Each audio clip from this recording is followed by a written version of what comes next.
In this video, I'm going to unbox and assemble the all-new Tamobyke T73. Now, this is a dual battery e-bike. A link to this bike is above and also in the description. So without further ado, let's get into it.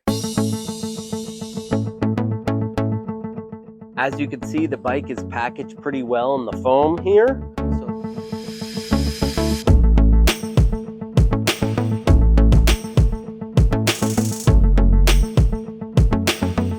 So inside this box is everything you'll need to assemble the bike. All the tools, there's a cable lock, pegs for the passenger, the charger for the battery, the pedals, and the user manual with some basic assembly instructions. But I'll take you step by step on how to do that.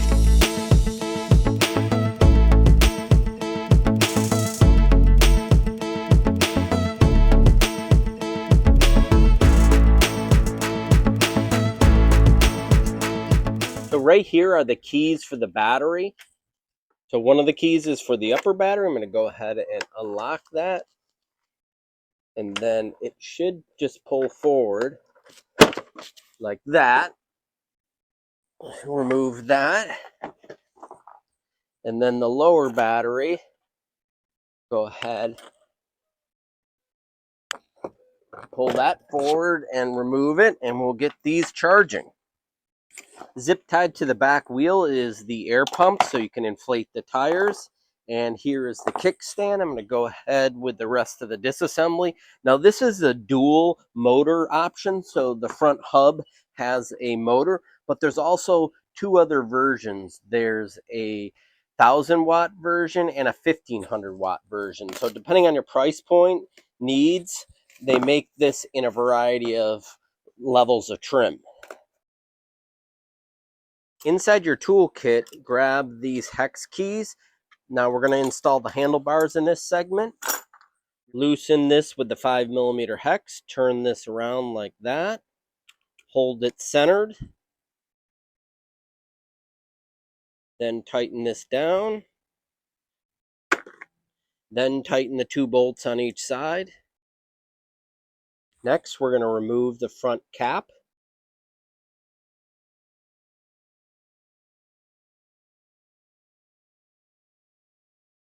Now I'm going to bring up the handlebars like this. And the ridges here, you want to get them centered. I'm not sure I like how these cables are. They should have routed them through the fork. So what I'm going to have to do is route these through the fork by removing the stem cap.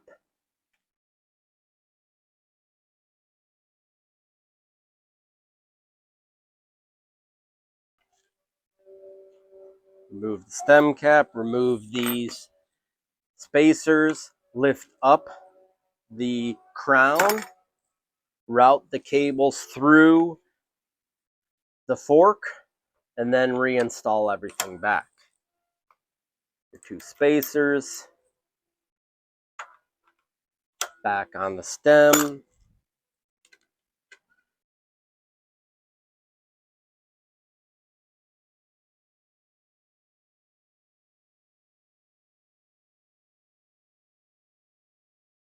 That down. Now I can easily bring up the handlebars and see where those ridges are, and then install the stem cap.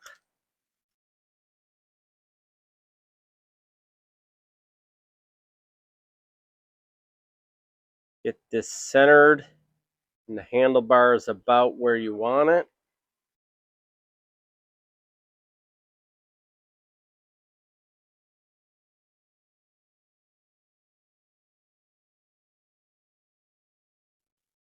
Turn about a quarter turn past tight. All right, there we got the handlebars installed. Don't forget to install the weather cap on the top of the stem. This is located in the toolkit. Next, I'm going to install the kickstand. And the reason why I want to install the kickstand now is when I put the front wheel on, then I can easily put the kickstand down and support the bike. For this, you're going to need the 10mm wrench on the back and a 5mm hex on the front to loosen the bolts.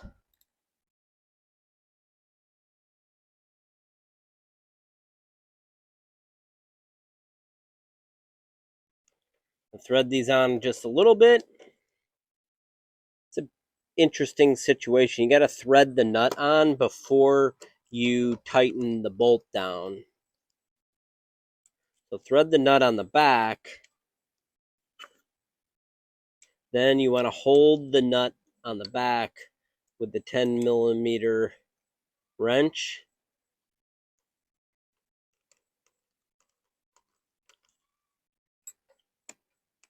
And tighten that down. Do the same here. Just enough to get it threaded on. Then tighten that down. To install the front wheel, you're going to need these two wrenches that have the 14mm on them. And then you're going to lift up and remove the shipping axle. And this is where it would help to have a friend, but it is manageable. And what we want to do is cut this zip tie for the motor. Now, if you bought the single motor, you don't have to do this, obviously.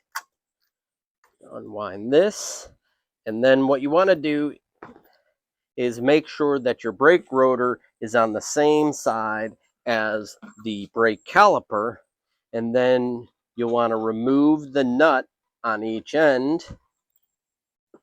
Then take note of the washer. Then there's a washer with a little tab on it. That's going to go in the fork. And then you can see that there is a slotted washer. Maybe this is only for the front hub motors to help with the torque, but there's a slotted washer on here to go in the bottom of the dropouts of the fork. I'm going to remove the same thing on this side. All right, to install the wheel, make sure the brake rotor's on this side, and you're going to pull the little clip from the brake caliper so that the rotor will be able to slide right in the caliper. And then what you want to do is position yourself in a way that you can lift up the fork. And I want to set this right on the axle, get it lined up. This is where it really helps to have someone help you. But it is manageable. See that? Got that in there, and then I can reach towards the back, put down the kickstand, install the washer with a tab into the little hole on the fork. Then I'm going to put this washer. Then I'm putting the nut on here, and I'm going to do the same thing on the other side. Washer with the tab, then flat washer, then the nut. And then what I want to do is tighten this down. Now, one thing I noticed, these are 18mm nuts because this has a front motor, and the toolkit didn't come with an 18mm hex. So I'm going to let the company know about that. Luckily, I had the tools. I'm sure on the single motor, you don't have the same issues. Go ahead and tighten this other side down. Get that tightened down. So inside the toolkit is these caps. I'm going to go ahead and install one on each side, like this. And I want to take note and route the cable up here where the front motor will install. Now, if you have the single motor, you don't need to do this step. To thread this up, you'll see that there's two arrows. Then I threaded that on. And to ensure that this doesn't rub into the spokes and break that wire, you're going to see that there are some clips here. So what I want to do is take some pliers and open these up so I can slide that cable inside. Just subtle.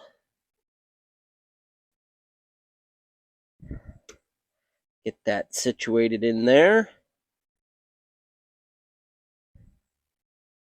And then bend it back. That way it keeps the cable away from the wheel. Now I'm going to go ahead and install the front fender. Remove the rubber band, slide the fender in like around like this. Get this installed. Put the 10mm on the back. Loosen this up. Install the fender back like this.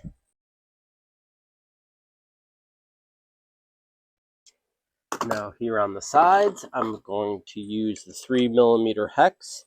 Loosen this bolt. Do that on the other side too.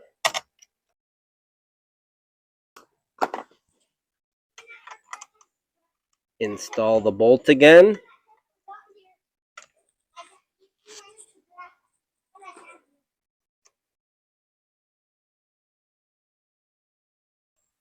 Now just tighten the top.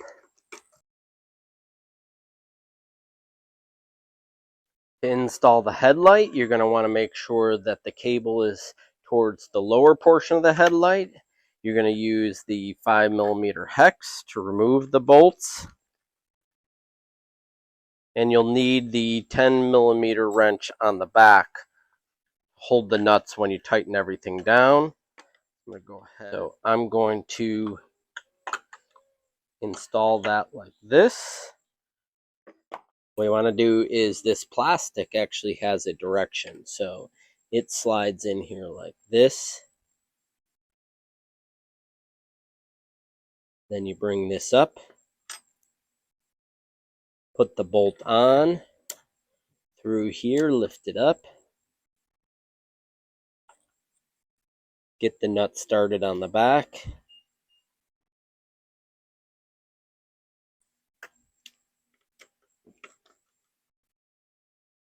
Go ahead and hold that, and then I'm going to install the other side.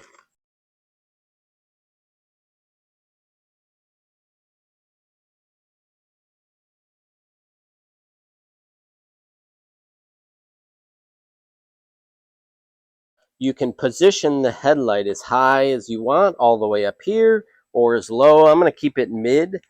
I like these rubber stoppers because what these do is they prevent the bike or these brackets from crashing into the frame. And you want to point the wider part towards the frame. So I'm going to move these down like that so they hit the stem. Then I'm going to put the 10mm sock wrench in the back and then tighten this down.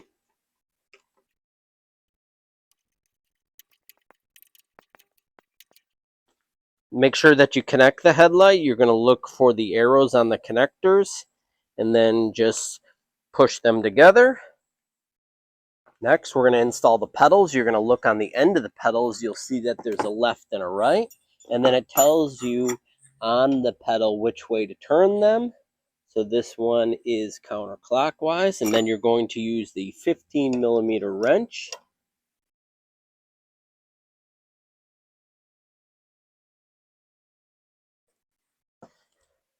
Now for the other side, you're going to turn it clockwise. Now to install the pegs, they go on right here. You're going to use a 5mm hex and a 10mm wrench on the back to install them. And then they do fold up, but I'm not a big fan of the pegs being here because my foot strikes them if I am pedaling, even with them in the up position. I wish that they were further back like on here. So I'm going to leave those off. They're easy to install. Before we install the batteries, let's make sure the tires are up to the proper pressure. This one feels a little bit soft. Now, be careful not to over pressurize these tires because if you do, they'll pop and then it's really a terrible thing. Now, the tires say inflate to 20 psi. I checked the front tire pressure. It's at 19 psi, so I'm good. The back I can definitely feel is soft. If you don't have a pressure gauge, it should be pretty firm, but this one I can definitely squeeze. It's definitely a lot softer. So I'm going to continue to put some air in this. Go ahead and check this pressure. I'm at 18 psi. I'm going to leave it like that because it'll heat up in the sun.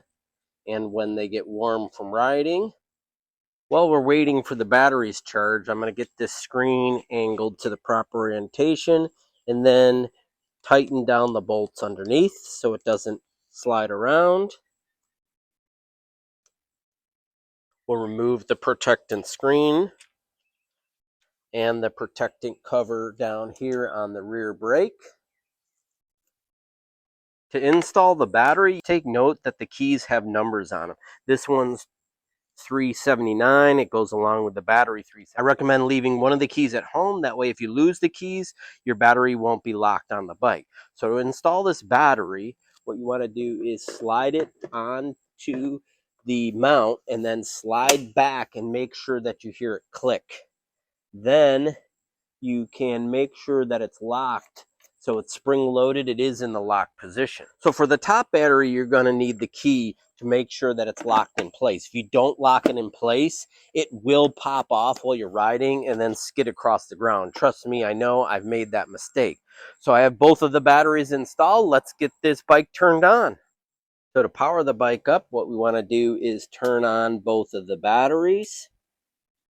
Then I'm going to come up here to the remote here on the side and hit the power button. And you'll see that the screen turns on. And to turn on the pedal assist modes and increase them, hit the plus button. To go down, hit the down button. And then you'll see over here you have the headlight.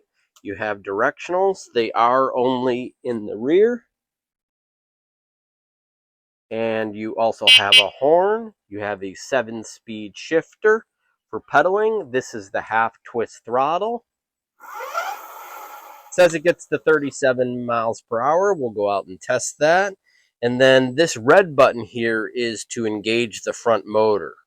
To change the settings on the display to metric or kilometers, just simply hold the plus and minus button for about 2 seconds and then hit the minus button to go to 00. On the P01 setting you see there, then hold the plus and minus button again, and you can see now that the display is set to kilometers per hour. So that concludes our video. I hope that you liked this video. Subscribe to my channel. If you have any questions, please leave in the comments, and thanks for watching.